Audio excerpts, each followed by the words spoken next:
À la veille du départ du Tour de France, qui chaque année fait la part belle à notre région, la présentation de ce rapport sur l'attractivité touristique ne pouvait pas tomber mieux.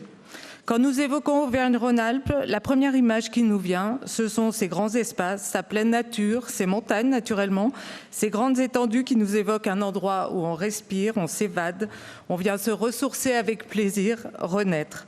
Auvergne-Rhône-Alpes, c'est aussi le château d'eau de la France et ces 24 stations thermales n'y sont pas étrangères.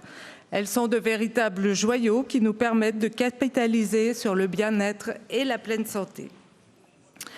Tout notre patrimoine bâti, gastronomique et viticole sont d'autant de porte-étendards de l'identité et du rayonnement de notre région en France et à l'international. Nous sommes aujourd'hui la deuxième région touristique de France, première destination mondiale du tourisme. C'est dire l'importance de ce secteur pour notre économie, notre rayonnement et notre attractivité.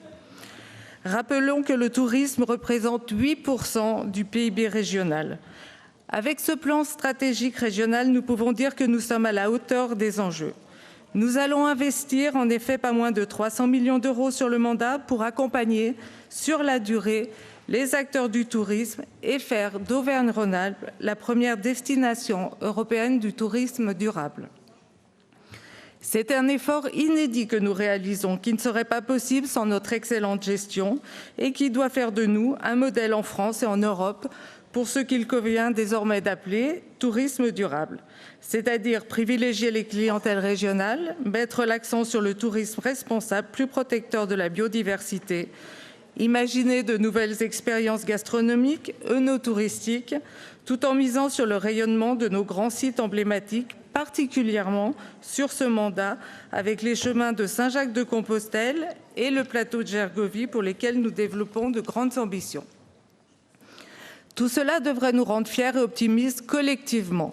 Mais une fois encore, les élus écologistes ont à redire et cherchent à polémiquer. Figurez-vous que d'après eux, nous serions responsables de la sécheresse, de l'herbe jaune dans les campings, de la fonte des rivières ou encore du risque d'incendie. Délirant, me direz-vous, et pourtant ces critiques sont vraies. Elles ont été formulées par le groupe Les Écologistes en commission vendredi dernier. Comment ne pas voir tout ce que nous mettons en place précisément pour nous préparer aux aléas climatiques, comme nous le faisons dans le domaine de l'agriculture? Je ne m'attarderai pas plus longtemps sur l'opposition des élus écologistes pour vous dire combien nous sommes fiers de ce plan, du travail qui a déjà été engagé et celui à venir. Il ne faut pas oublier que le secteur touristique a été fortement touché par la crise sanitaire et économique. Nous avons répondu présent dans l'urgence dès 2020 puis 2021 pour accompagner la reprise. Tout l'enjeu aujourd'hui pour nous est de retrouver l'excellent niveau de l'année 2019. Cela suppose de repenser totalement nos actions touristiques pour les adapter aux nouvelles attentes de la clientèle d'aujourd'hui et de demain. Nous avons besoin tout à la fois d'authentique et d'impliquer les Auvergnats et les Rhône-Alpins pour qu'ils deviennent eux-mêmes de véritables ambassadeurs. Il s'agit également de capitaliser sur nos atouts, comme le vélo par exemple. D'ici 2030, nous avons l'ambition de faire d'Auvergne-Rhône-Alpes la première région vélo touristique de France. Nous investissons depuis déjà de nombreuses années massivement sur nos grands véloroutes.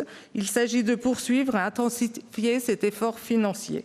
Les grandes randonnées, qu'elles soient pédestres, équestres ou VTT, sont également une chance, tant nos territoires sont empreints par la grande itinérance.